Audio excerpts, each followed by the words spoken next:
நம்ம ஏதாவது மிஸ்டேக் பண்ணியிருப்போம் நம்மளுடைய பாஸ்ட் லைஃப்பில்.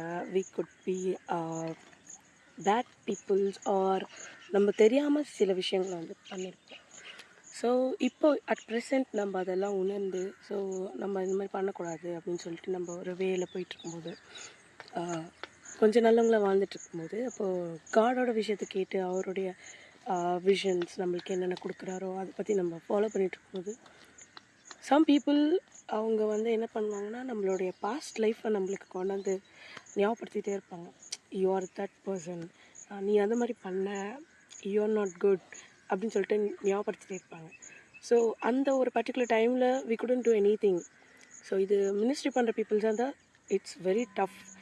எப்படின்னா இப்போ அவங்க ஒரு ஊழியம் பண்ணிகிட்டு இருக்கும்போது அவங்களோட பாஸ்ட் அவங்களுக்கு ஞாபகப்படுத்தி விட்டாங்கன்னா they couldn't preach even in front of others or even at a personal அவங்க ஆண்டரோட கூட இருக்கிற கனெக்ஷன் பிரேக் ஆகுறதுக்கோ அல்லது அவங்கள பற்றி சில விஷயங்களை தப்பாக அவங்கள பற்றி நினச்சிக்கிறதுக்கோ அது வழியாக இருக்கும். ஸோ நம்ம எப்படி இதுலேருந்து வெளி வர்றதுன்னா the one who is always pointing us நம்மளை தப்பாக சொல்கிறவங்கக்கிட்டேருந்து ஜஸ்ட் மூவ் ஆன். அவங்கக்கிட்ட இருக்கவே இருக்காதீங்க, விலகிடுங்க. You don't need relationship with them. Even யாரை வேணா இருக்கட்டும், God is there to guide you.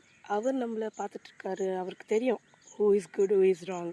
So நம்ம அவருக்கு கீழ்ப்படியும் போது நம்ம வேறு யாருக்கும் நம்ம பயப்பட வேண்டிய அவசியம் நம்மளுக்கு இல்லை.